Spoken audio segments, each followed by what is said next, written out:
আজকের রাতটা খুব বড়ই ছিল, তাই রাত পেরিয়ে ভোর না হতে হতে বনের পশু পাখি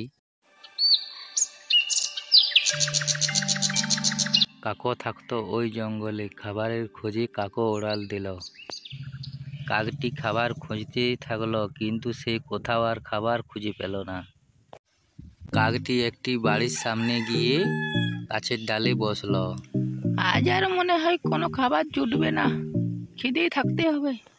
তারপর কাকটি বাড়ির সামনে মাংসর টুকরোটি পড়ে থাকাটি দেখতে পেল। এই মাংসের টুকরোটি নিয়ে গেলেই আজকের খাবার হয়ে যাবে, পেট ভরে খাবো। আমাকে নিয়ে যেতেই হবে এই মাংসের টুকরোটি। কাকটি মনের আনন্দে মাংসর টুকরোটি নিয়ে গিয়ে একটি গাছের ডালে বসলো। কাকটি মাংসর টুকরোটি আয়েশ করে খেতে যাবে, তখনই একটি শিয়াল কাকের সামনে এলো। শিয়ালটি কাকের মুখে একটি মাংসর টুকরো সে দেখতে পেল। শিয়ালটি ক্ষুধা যেন আরো বেড়ে গেল, আর শিয়ালটি মনে মনে ফোন দিয়ে আঁটতে লাগলো। এই মাংসের টুকরো আমার চাই, যে হোক করে কাকের থেকে নিতে হবে।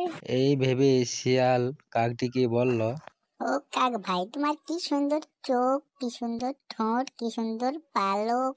শিয়ালের কথা শুনে কাক তো ভীষণ খুশি। শিয়াল দেখলো কাক প্রচুর খুশি হয়েছে। কাক, জানো কি তুমি একটা দুঃখের কথা, তুমি তো গান গাইতে জানো না। আরে বোকা শিয়াল, কে বলেছে আমি গান গাইতে জানি না? এক্ষুনি গান গেয়ে দিচ্ছি। আহা, কি আনন্দ, কি আনন্দ! যেমনি গান গাইতে যায় কাক, তেমনি মাংসের টুকরোটা শিয়ালের সামনে পড়ে যায়। কাক ভাই, তোমার সব কিছু ভালো, কিন্তু তোমার একটু বুদ্ধিটা কম।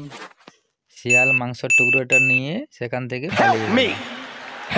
বন্ধুরা, দেখলে তো আমাকে শিয়াল কেমন বোকা বানিয়ে মাংসের টুকরোটা নিয়ে পালালো। তোমরা এইভাবে কাউকে ঠকাবে না যেন।